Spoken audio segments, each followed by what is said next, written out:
Assalamu alaikum туугандар, assalamu alaikum жалпы жамаат, урматтуу достор. Биздин так маалымат каналыбыздын катталуучулары, алыстан жакындан көрүп жаткан мекендештер, баарыңыздарга Ноокат шаарынан салам айтамын. Бүгүн 12 май 2025 жыл, сааттын жебеси 12:55. Ноокаттагы түшкү курстары кандай? Сиздерге бир сыйра тааныштырайын. Бүгүн негизи 12 майдан бүт бардык банктар кайрадан иштеп баштады. Эми бул жердеги курстарды караңыздар. Рубль кайрадан бардык банктар иштегенине байланыштуу көтөрүлүп баштады. Сатып алуу боюнча айтсам, Боскередо банкта рубль 1.04 тыйын, доллар 87.30, евро 97 сом 50 тыйын. Капитал банкта дагы рубльдун абалы 1.04 тыйын, доллар 87.30, евро 98.80 тыйын экен.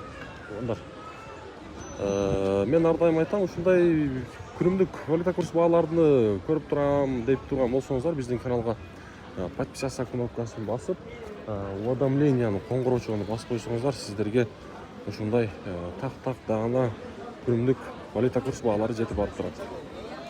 Байтүшүн банк болсо туугандар, сатып алуу рубль 1.03,5, 1.03,5, доллар 87.30, евро 97.60 тыйын экен. Эми болсо туугандар, акча алмаштыруучу жер, рубльдун абалы бул жакта 1.04 тыйын, доллар 87.50, казак тыйын болсо 1.06,5. Азия банкта туугандар, дайымкыдай эл жык жыйма, сатып алуу бул жакта рубль 1.04 тыйын, доллар 87.30, евро 97.70 тыйын экен. Мына туугандар, мына ушундай бүгүн курстар ноокатташы. Лайктан басып коебуз аянбастан.